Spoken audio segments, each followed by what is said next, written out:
Nem could kill them. I said you to them. Okay. Give me that. Hey, don't say the hard E. Oh, Snickers. I'm on Twitch. Ah yeah. I got a Subway sandwich which will be getting eaten during the duration of me watching this video. Viewer discretion is advised. Give me that. Hey, don't say the hard E. Oh, Snickers. She just lets it rip, bro. Hard R, southern accent, everything. And I could just feel the atmosphere of the room get heavy as kids are holding in laughter, anger, the urge to say it too. It's a whole bunch of mixed emotion. I just got over being sick, so I'm sorry about my voice. But do y'all feel like everyone's been getting sick lately? Like I don't know. I sick I'm right gonna start now. this off by showing a few pictures on the screen. My coworker pissing me off. Nigga come inside the break room when I was inside the break room chilling, eating Chinese food. Nigga come in the break room when he cough, even eating nothing, just on his food. I was like, nigga, you gotta stay inside the warehouse. Got it? Okay, if you're not black and the word came to your mind, you're cooked. Now, I know the main demographic of people who use this word aren't white people. It's Hispanic. But a close second is African Americans. I have jokingly said more heinous things about my people than any politician, Xbox 360 player, or Hispanic in existence. But the person in the story happens to be a Caucasian, so I'm gonna make fun of y'all. Don't get mad at me. My relationship with white people is mad funny, bro. Like, genuinely, I'm someone who prides myself on having love for everyone. And contrary to the jokes that I make about you guys, that includes white people. But with y'all, it for sure ranges. Like, to me, white people are either really cool or really not cool. There's no casually cool white people. There's just really, really dope white people and really, really not dope white people. For example, rednecks. You think they're in the really, really not... I forget his name, but he cool. He cool. Your boy cool. I forget you name. Push him right to the side so y'all can hear me eating inside. Just lean over the talk. I have to lean over the talk because y'all.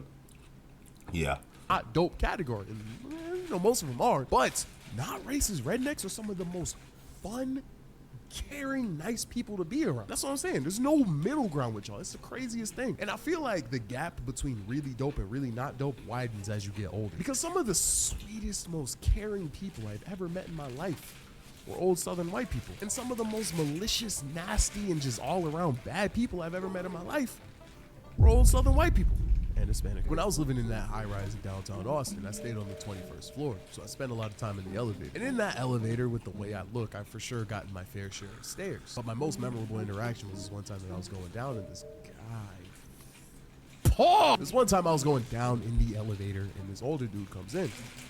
This one time I was going down in the elevator and this old dude enters the elevator as well. Now he was on the talkative side, so we were chopping it up while we were in the elevator, but eventually, ding, my floor hits. So I get out and I'm like, yo, have a great day. And then he responds, you too, soul brother. Hey, soul sister.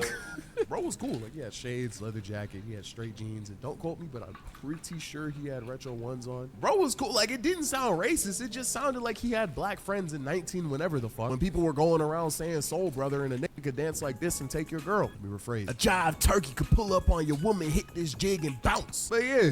White people are either really cool or really not cool. I'm pretty sure you get the point by now. So this story took place in middle school. Now hearing the N-word come from the mouths of white people was no strange event to me because I was outnumbered. I grew up in South Carolina going to predominantly white schools. Now while I've had my run-ins with racism, I've never had any crazy overt situations except a couple. Because like, you know, I did grow up in the 2000s, not the 80s. But I for sure caught hella strays. And one of the craziest ones happened in my English class. I had to dim the lights. This shit was killing my eyes. In middle school, I had this teacher who will name, let's low-key name her Miss Ruckus. Now, Miss Ruckus was a little old white woman. And she was fine. Like, she was really nice, talkative, responsive, and she even complimented my art a couple times because I always drew in class. And you could tell that she was genuinely passionate about teaching. Too passionate. Now, since we were in English class, obviously we would read books. But instead of doing the typical read-along popcorn thing that I feel like most American schools do, she would actually read the books herself. And she had such a good reading voice, bro. She would change her voice. She would act out scenes. Like she would do the most, and it was really engaging. And it was really smart because I feel like when you're doing popcorn reading with the class, it's kind of hard to stay focused because the hills were steep and when they were walking, the quiet kids, when they walk. The niggas who literally could not read when they... Trisha, stop. sorry. When they walked.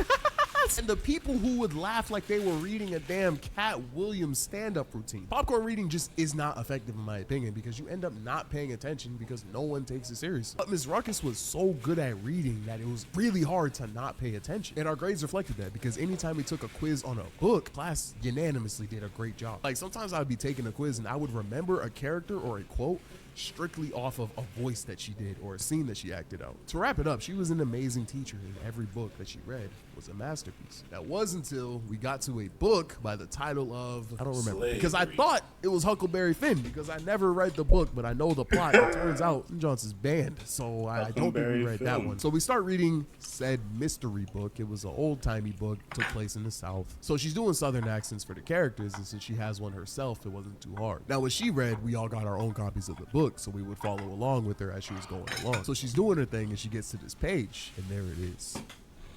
The word. A word we're all familiar with. Some more than others. Even though the word only showed up one time, the word just seemed to take up the whole page. It was the only thing I could look at. And I know Miss Ruckus is seeing the word, and she is not skipping a beat, bro. She is not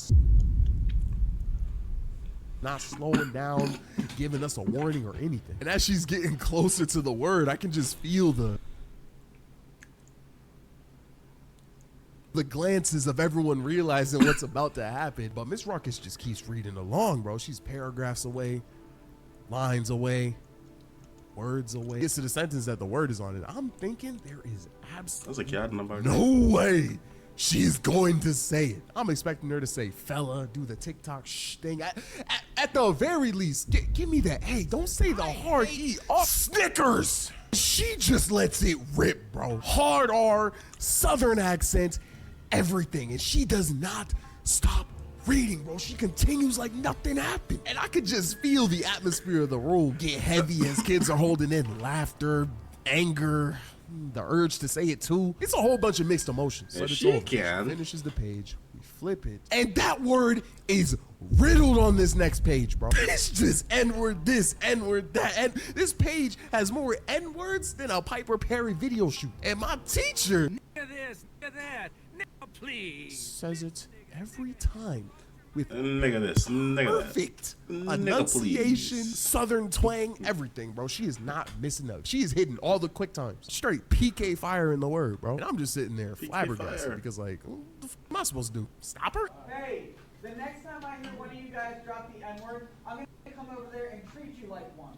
Whoa. So yeah, we finished reading that day and just go on to the next classes if nothing happens. I want to do some math with y'all real quick. In this particular school, we had 8 periods and one of them being lunch. So she taught 7 classes. Side note, my class was the 6th class and she was saying that with perfect enthusiasm. So I could only imagine what the first class sounded like when she's fresh. Anyway, so I'm going to say she said the N-word at least 7 times in my classroom. Now, I read the rest of the book and that was still in there, but let's lowball it and say the N-word was in that book 20 times. It was in there way more than 20, but I want to give her the benefit of the doubt. That's 27. Multiply that by 7 because the classes, meaning by the time we finished that book, this lady said the N-word, hard ER, Southern accent, 189 times minimum. I don't even think I've said the hard R that many times. But I mean, nothing happened to her. I mean, it was 2012 in South Carolina. But other than that, like, Miss Ruckus was a really cool teacher. I think she was just dedicated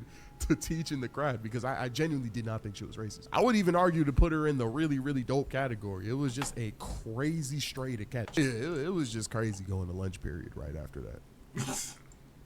Yeah. Let a nigga borrow a French fry real quick. How is a nigga gonna borrow a fry? Nigga, is you gonna give it back? Only thing I could have thought was, how is a nigga gonna borrow a fry? Nigga, is you gonna give it back?